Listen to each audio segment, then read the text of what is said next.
This RV makes me up to $2,500 every single month without renting it out. And by renting it out, I mean it has not left this spot within about, I don't know, 2 years, 1 or 2 years now. It's stayed here. So I'm going to tell you how done that, and I'm also going to tell you all the struggles I went through, every penny I've had to put into this, because believe it or not, this does take maintenance. But yeah, I'm going to be going over how I get that reoccurring income and how you can do it too. And I'm also just going to be talking about all the struggles I went through to make this happen, because I think that's really important. It's a very important piece of the story, and it is quite a journey and quite a story. So it might be quite a long video, but I promise if you stick along, you're going to get a lot of value from this, and you're going to learn a lot about business, whether or not you want to do this or you want to do something else. So stick around and let's get started. All right, so back inside, it's a little bit quieter in here, but this story actually starts with a normal visit to Costco. And I want to point this out because I feel like this is really important, because a lot of times when I see somebody start something, whether it's real estate, whether it's an online business, whatever, I just feel like they know what they're doing and they have it all figured out, and like their brain is just wired, like I don't know, they just woke up one day and like they knew exactly what they were going to do. And so this is a very important part of the story, because this whole business started with me just one day going into Costco, my normal Costco visit, and I saw that they had a shed on sale, and it caught my attention. And I was like, oh, that's not a bad price for, a shed this size. And I was thinking, I could use this shed. Like, I was thinking I could use it as a studio. That was my thought. And then that basically led down this rabbit hole of me searching for sheds to put in the backyard to use as a studio. And then I realized how expensive sheds are. I mean, for what I wanted, the shed, just the materials itself, was about $2,000. And again, it's just the materials. Even if you get like a pre-cut shed, you still have to put it together, and it's not painted or anything. So just to get that shipped to my door is going to be about $2,000 or $3,000. And I started thinking, if a shed, just to have like the pre-cut materials, I still have to put together. And once I put it there, it's there for good. Like once you put it together, like, let's be honest, who's going to take all the nails and screws out and then take it apart and move it? Nobody. Once it's there for good. You cannot move it. And I just thought, like, that's, $3,000 for a shed to turn into a studio, and it's going to be stuck there forever. So if I ever move houses, it's going to be stuck there forever, and I can't really take it with me. And I didn't like that idea. And then so I started thinking about, well, is there a way to like have it on wheels or something? And then I started thinking about like, I tried to look like shed on wheels and stuff. And then of course some campers popped up, and I was like, oh, a camper. I was like, that might work, because a camper's already has walls. It's already like put together. You don't have to do anything. It's already painted. It has wheels. You can hitch it up to your car and drive it anywhere. And I was like, man, a camper would be like a perfect little studio, because you can take it with you anywhere. It already has AC. It already has power. That's the other thing. Like I forgot to mention, like I started thinking about, like, if I got a shed, I also have to consider how am I going to run power out there. I'm going to have to run like just a bunch of extension cords and this and that. And then it came to the point where like to get a shed where you wanted it, like to have power and everything, like basically everything an RV has, bathroom power, it's going to be like $10, $15, $20,000. And I was just like, it's not worth it. And then that's when I started getting into like looking up RVs, because RVs already have all that stuff. They already have insulation. They already have walls. They already have cabinets. They already have AC. They already have power. They already have outlets. They already have running water. They have bathrooms. And I was like, bro, it has everything I need, and it's on wheels. So you can take it wherever you want. So then I got the idea, wonder if I could also Airbnb this camper. So then I could have two things, right? So then even if one didn't go the way I planned, the other one could probably still work. So I thought, if I got a camper, my plan is to use it as a studio. Even if I don't, maybe I could rent it out. And even if it's not being rented out, maybe I could use it as a studio. Okay, and so that's where we are now, inside the studio slash camper slash rental. Now, I'm going to give you guys a tour of this place because it's pretty awesome. I'm not going to lie. I'll show you guys some videos of that. But first, I just want to continue this story because it's a pretty crazy story. And again, I think it will make you realize like what it takes to get what you want, what it takes to really start a business, because that's the biggest lesson I learned from this, was that when you start something, you're going to face problems, and you have a decision. Like, you really have one decision. You either quit or you keep going. That's the only decision you really have. Like, yes, there's all those technical decisions you can make. You can go up, down, left, right, whatever. through it, under it, whatever. But the only big decision you have is you either quit, you throw in the towel, you give up, or you keep going, because there is always a solution to every problem. And some solutions may be better than others, but that's not the first question you need to answer. The first question you need to answer is, well, am I going to give up or am I going to keep going? And a lot of times that I was doing this, I wanted to give up. There were so many times, not so many actually. There was only one big time that I had to make that decision. And that was when I had already got back with the camper, because I found a huge problem that I was like, it's not even worth it. So let's go ahead and get back into the story. So after realizing like a camper was a way to go, I found out campers are pretty expensive too. Especially if you want one that has like everything. If you want one with a bathroom, you want one. And the thing is, a lot of campers have like bathrooms where like the toilet is inside the shower. And I didn't want that. I was like, I don't think, Airbnb guests will like that. It's not going to look good on the pictures. It's just weird. Like I don't like it myself. I want one with like the separate, the toilet's separate from the shower. And that was kind of hard to find because those are normally bigger campers. And I was looking for something small. And also they're just more expensive. So after searching forever, I found a 2000, I believe this is a 2018, Wolf Pup, Forest River Wolf Pup, 18-foot camper. And it was for sale for around, I think they had posted it for $9,000.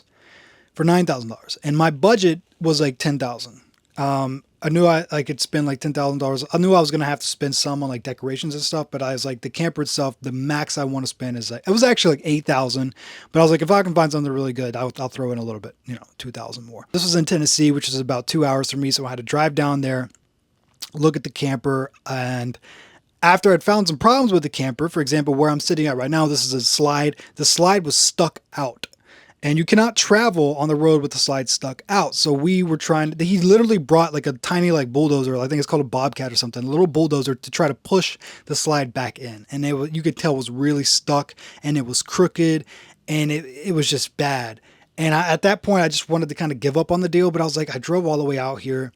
If we can get it in, at least maybe I can take it back and I can fix it or work on it, whatever. I mean, I was searching again for weeks. It was the best deal I'd found. And also just seeing this as a negotiation opportunity. So because of that, the slide thing, I talked him down. I was like, dude, look, like this is going to be a huge problem to fix. Obviously it's a big problem. I was like, how about we do 5,000? And he's like, bro, this is like it's a newer camper.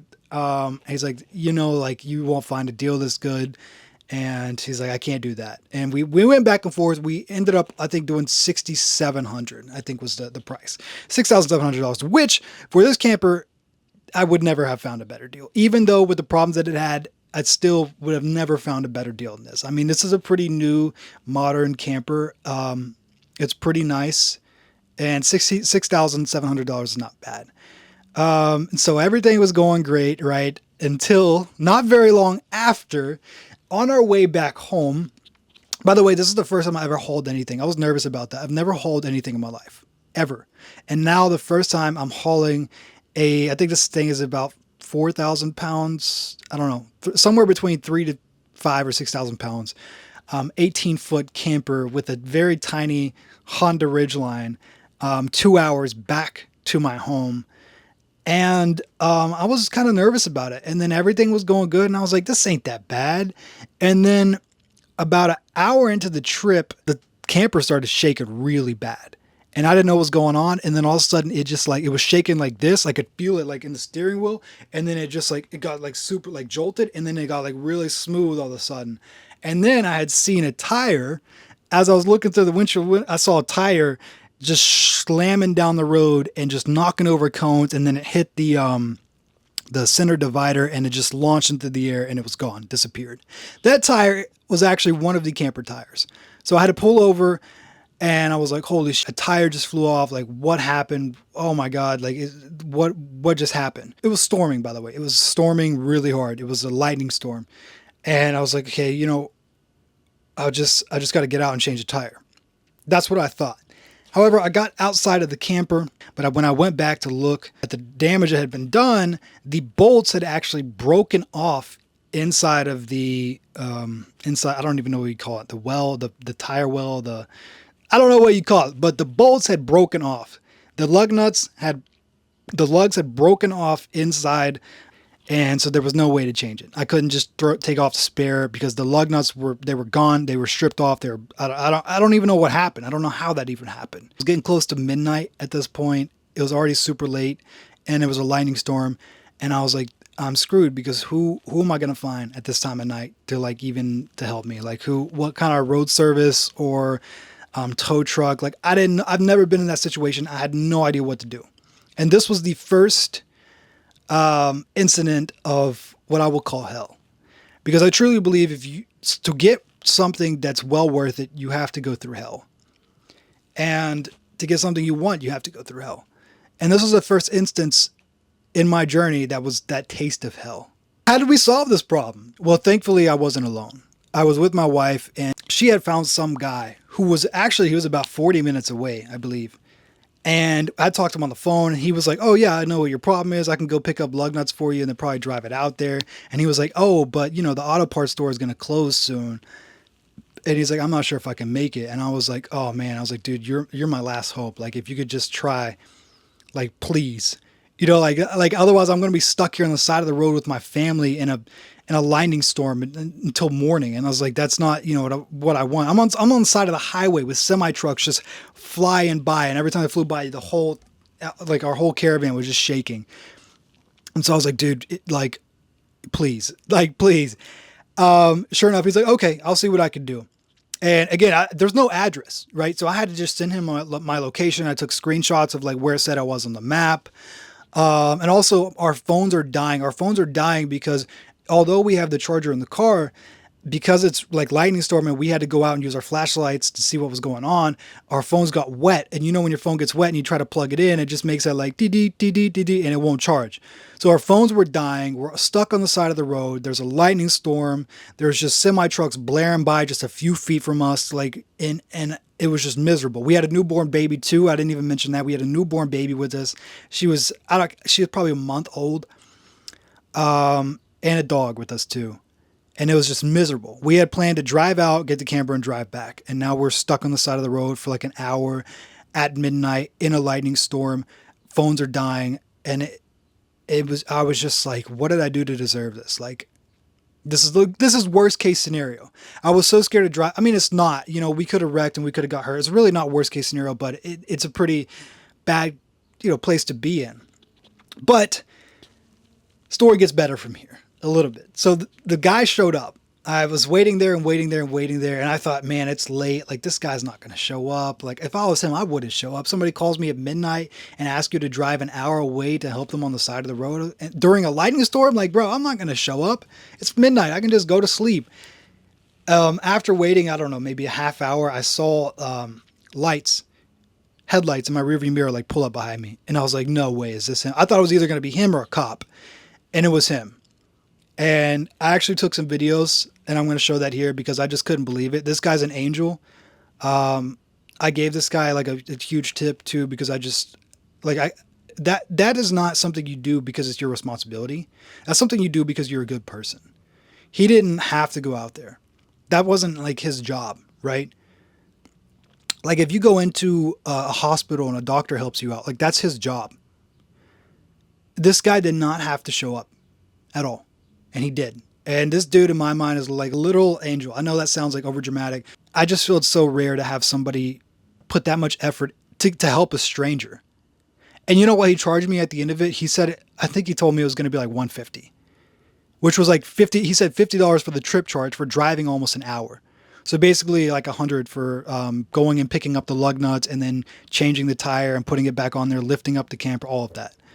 I gave him a lot more than that because I was just like, dude, like the fact that you even came out here during a lightning storm, it was raining on him as he was out there changing the tire during a freaking lightning storm. I was like, that's just, I have no words. To me, it was like a little angel, like had come to save me and my family. I was like, dude, we can go home and sleep in our bed now because of you. Like we're not stuck here on the side of the road in a lightning storm with a newborn baby and a dog. I had to mention that because that was one of the craziest parts of the story. Okay, so now we're back on the road, but I feel the camper shaking again. And this time I knew, I was like, dude, it's already like super late. Now we're getting into like 1 a.m, 2 a.m territory. I was like, if another wheel flies off, like nobody's going to help me. I can't call this dude again to drive out even further. Like the auto parts store is closed. Like if something happens again, I'm screwed. And so I kept having to stop like to see what was going on, and I couldn't find out. I couldn't see anything that was really like was just damaged or out of whack. I couldn't find anything that was wrong. I just had to drive super slow. And we had like an hour drive left, but I had to drive about 20 miles per hour with my hazard lights on, to keep it from like shaking and just to make sure the wheels stay on. And 20 miles per hour, when you have an hour left, it made the trip take, I think, like 2 hours, 2 or 3 hours for an hour left trip. And then something else happened. The camper, the ball that's holding, the camper that you hitched the camper onto started, I don't know how or why, but it fell down. Like it didn't fall down, but the camper just got lower. Like it was straight when we go, and it had like went like this, almost scraping against the asphalt. I mean, it was like this close to scraping against the asphalt. And so that was another huge problem. So I had to stop. And the thing is, like the ball in the back of a truck, it comes down like this. And so I was like, what I'm going to have to do is I'm going to have to flip this. So I'm going to have to flip the ball and then take the ball out and then screw it in on the other side. I couldn't unscrew it. So I had to stop at a gas station. And thankfully this gas station had tools there. They had a vice grip that I had to put on to the bolt of the ball and then hammer it off of there. And then I also had to chuck all the wheels of the camper because remember, I'm taking off the only thing that's holding the camper there in place, which was the bolt. So I had to like chuck all the wheels with logs that I found on the side of the road, turn the ball around to give it just a little bit more height. And honestly, it was just enough to get it back home. It was still almost scraping the asphalt, which is just super dangerous. But I was like, we are getting home tonight. Like I'm making it happen. And I did. So after all of that, after stopping like 20 times to check the tires and make sure everything's still connected and then driving 20 miles per hour, we finally made it home. And then now came another trouble. We had to get it into the driveway, which was also a pain in the ass because the driveway is super, super narrow. And also we had a problem where we have these cables hanging like over the driveway, and the cables were like every time I would back the camper up, they were like sagging. I'm talking about like power lines were sagging, and they were hitting the camper. And so I would have to stop when I was backing it up, get out of the truck, climb a ladder with a broom, move the cables over the camper, and then start backing up again. And the camper has like antennas on it. So when I get to the antenna, I'd have to get out again, climb the ladder, move the cables over that again with a broom, and then back up a little bit more. And then if I was out of alignment, I would have to restart the whole process. So if I'm like backing up, I'm like, oh, no, this ain't it. I have to pull forward, and then the cables would drop over the camper, and then I have to redo the whole thing. I probably had to do this, I don't know, 10 times that I had to back up, get out, move the cables over the camper, and yeah, do that. So finally, we got it back here. And the thing is, when we got it to the gate that I'll show you out here in a second, when we got it to this gate out here, it was at that point, it was too narrow because we had a house on one side and a fence on one side, and then you had this little gate you had to squeeze through that I could no longer use the truck. So I had to disconnect the camper from the truck. And mind you, it's about 6 a.m. at this point. We got back about 6 a.m. We had planned to get back at about 7 p.m. We got back at 6 a.m, almost a 12-hour difference from what time we had got to get back from all the problems we faced on the road. So anyways, once we got it back there to the gate, at that point I had to disconnect it and then move it by hand. I had to literally pick the camper up and like wheelbarrow it and move it by hand, inch by inch, back in a gear because it was so thin. I mean, this camper is huge, and it was just such a tiny space to squeeze through that gate. But yeah, that was also another little piece of hell. We got it back. By the time I actually got it back here situated, it was 9 a.m. If that gives you an idea of anything. We had planned to get back at 7 p.m. It was now 9 a.m. and I still had to go to work. By the way, I still had to go to work, and I went to work, and then I came back. I think I finally slept and rested, and then I started to work on the camper because I knew I needed a lot of work. I had to fix the slide, had to do all these things. And so now comes even more problems. Now, the biggest major issue I found that really made me want to quit and give up and just sell the camper and just like forget about the whole idea was that the roof was in horrible shape. I didn't know this about campers, but a lot of campers, the roof is just a piece of plastic. Like that's the only thing protecting the camper. It's just like a thin piece of like vinyl plastic, and it had like ripped. And so water had just been getting in there for who knows how long. But it was so bad that the wood underneath the roof of most campers is just plywood. It's just like OSB plywood. And so that wood underneath was so soft that I could just push my hand through it. It was that soft. It was like wet cardboard at that point. And I had searched how much it would be to like get that professionally replaced, and it was going to be somewhere like $4,000 to $5,000. So I basically had three options: spend $4,000 to $5,000, do the work myself, or sell it and try to get my money back. And so I was just dead set on selling it and trying to at least get my money back. Fortunately, though, my wife had talked me out of it. She was like, look, we went through hell. Think about everything we went through, and you want to do that just to get your money back. And I knew I didn't want to put another $4,000 in there. And so I knew what I had to do. I had to keep going, and I had to figure out how to fix this myself, which was one of the hardest things that I've ever done.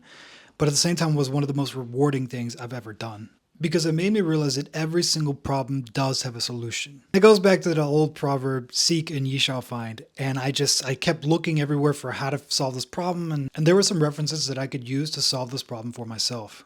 And so realistically, I had absolutely no idea what I was doing. And it was kind of scary. And I was just figuring it out as I was going. And I just had to just do it. Again, when you make that decision, like I'm going to continue forward, that's kind of like what you have to do. You just have to roll with the punches.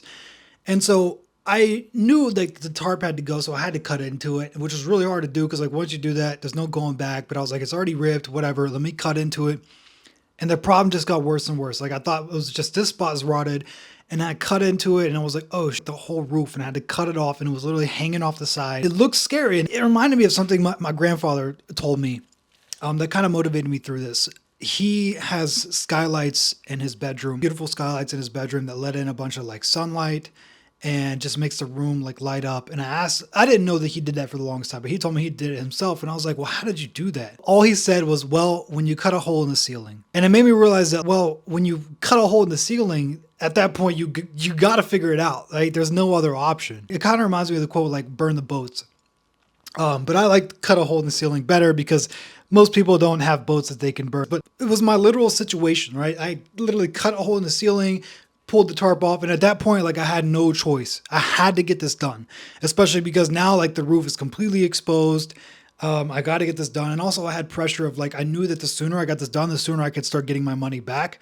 And so that was a big pressure for me as well. But yeah, I just remembered that quote from my grandfather of like, well, once you cut a hole in the ceiling, you don't have a choice. You got to figure it out. That kind of motivated me. I was like, once I start this, things will just start going. And they did. I had to roll with the punches to figure it out as I went along. It was very difficult. I was working like 8 hours a day, sometimes 12 hours a day on this camper, trying to get it done as soon as possible with a newborn baby. And also while still working another job. It was very, very difficult. It was stressful. And it was just me. It was just me working out. I didn't have any help. I didn't have any friends or buddies coming over. But I'm telling you guys this for a reason. And it's because that a lot of people, they try to sell you a business idea and they never tell you the bad things about it. And that's mostly because they're trying to sell you a course. They're trying to sell you something, right? If somebody tells you like, oh man, I started SMMA and I just started making 10 grand a month and it was amazing, blah, blah, blah, blah, blah. It's because they're trying to sell you a course, right? They're trying to sell you something at the end. Like, yeah, let me coach you how to do it. And so most people, when they tell you about a business, they make it sound like amazing and there's no downside. It's all upsides. And almost nobody ever tells you all the trials and tribulations they went through to get there. And even if they do, it's very vague, right? It's very like, oh yeah, this period is very hard and it took a lot of work and, there's a lot of sleepless nights and yeah. But they don't go in the details of like, well, what about it, And although I know like a lot of people probably won't do this camper thing and you need land to do it, and there's a lot of things to go into. Like I had to put like one of the things I had to spend on that I had to figure out again as I was going along was I had to put like $1,000 into just a plug. Oh, not 1,000. It was like $700, but still like $700 just into a 30 amp plug.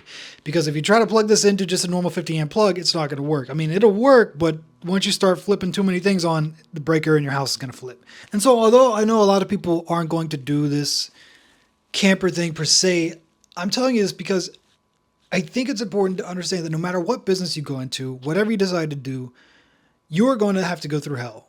And that's a good thing because that period of hell is to test how bad you want it. Once you venture into that new space and you've done things you've never done before and you learn new things from this, you will come out stronger and better. And there is a reward on the other side. Believe it or not, I know it's hard to see when you go through those hard times, but there is a reward. And so now, again, this is bringing me income. Like for me, just sitting here, I'll get a booking on my phone and I don't have to do anything except for when they check out, it might take me 10 minutes to clean. Last year we had an event, concert, and so somebody had booked for about like $1,000 for 4 nights. So that comes out to about $250 per night. For me, just having to, again, for 10 minutes of work. And it's not 10 minutes of work. It's 10 minutes of work now. But before, I was working like I said, like 8 hours just fixing that roof. Again, hard work pays off. That's all it comes down to. But I just wanted to share that because most people don't share all the hard details of like what they had to go through. And even this, I'm like summarizing because it's going to be a long video. But if I was to go into detail of every problem I faced, this video will probably be 2 or 3 hours long, and I don't want that. I don't think you guys want that either. I can. There's a lot of details I can go into because there was way more. It felt like everything I touched on this camper just had a problem that I didn't know about. Now that I'm thinking about it, I just can't believe I even made it work. It's incredible. And again, it just goes back down to once you face a problem, you have one decision to make. Are you going to give up or are you going to keep going? And if you decide to keep going, you seek and ye shall find. Also, just remember that too. Once you cut a hole in the ceiling, you kind of got to figure it out. You just got to take the leap, right? If you're scared, like if you're jumping off a cliff into a lake and you're scared to do it, once you jump, you can't go back. And so that's kind of, if there's something you want to do, you need to find a way to, first, you need to make that decision. Are you going to do it? If you face a problem, you're going to keep going or are you going to give up? And second, you need to make the decision like of how can you burn your boats? How can you cut a hole in the ceiling? What can you do to where at that point you don't have a choice to turn back? Because I truly believe that whatever it is you want in life, you will get as long as you keep pushing for it. Like I've never seen anybody who's continued to push forward and not get what they want. And so I know this video was supposed to be about like how this camper makes me $2,500 a month, and like, but the truth is like I don't do any like strategies or anything special. If I were to push this and market it, and then also rent it out for people to take out, like I've had a lot of offers for people to. I've had a lot of offers from people messaging me asking me like, hey, we want to go to Colorado or we want to go here. Can we like take your camper and rent it out? And that is another option. If you have like a camper, you can rent it out like that. But I just didn't want to do that because it was so hard to get back here. I'm sorry that this was not more about the money side, but I feel like this telling you the realistic side of this is more important because I don't want to like just make a clickbait video and tell people like, oh, here's like how easy it is. Anybody can do this. And the truth is anybody can do this, but I just want to tell you like the realistic side of it, and not just for this, because I truly believe that anything that you do in life, you will face something like this. You're going to face this pit of despair, this hell. I've been calling it hell this whole time, but people call it the pit of despair, at the valley of despair, whatever, but it's hell. You have to go through that period of hell in order to come out stronger and better on the other side, in order to prove that you really want it. And so it doesn't like stop trying to look for the easy thing. If you came across this video, it might be because you're looking for some passive income or you're looking for something easy. And my answer is you stop looking for something easy because it doesn't exist. In terms of like getting passive income, it does not exist. So figure out what it is that you are willing to go through hell for. And that should be something that maybe you have a little more aptitude for, because the point of this is that whatever you choose in life, you're going to go through hell. Look at it like a homeless person. Homeless people, their life doesn't look that fancy.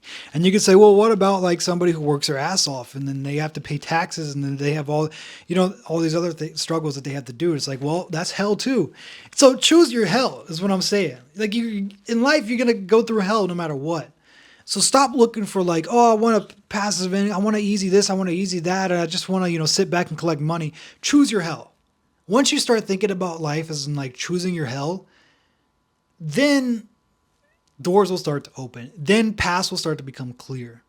Because then you know what to expect. You're not looking for easy, this and easy. Because what happens is when people look for an easy route, they find something that they think, oh, it's easy because again, the guy who's trying to sell you on that is telling you how great it is. He's telling you all the pros and never the cons. And you think, oh, this is great. And you start to try it. And then you run into all the cons. You're like, man, they didn't tell me about this. And then you quit. And then you look for a new thing. And I'm not saying like you in general, but most people, and I was guilty of this myself too. I tried a bunch of different things. I tried drop shipping. I tried all this and all this. And when it got hard, I gave up. But this was hard to give up on because of like how much work it took into it. And again, cutting into the ceiling. Like it was just made that like that burning the boats thing where I had no choice to go back and I had to get it. And I'm so glad I did because again, I have reoccurring income. This thing is fully paid off. I got my 10 grand back. I could ramble on about this forever, but I just really wanted to share like the struggles that I went through to make this work because to me that is more important than the details of how to make a business work and successful, because you can read books and you can read articles and you can watch motivational videos all day long, but if you're not willing to go through that hell, that pit of despair, it doesn't matter. So last thing I'll say is, how much hell are you willing to go through in order to reach your heaven?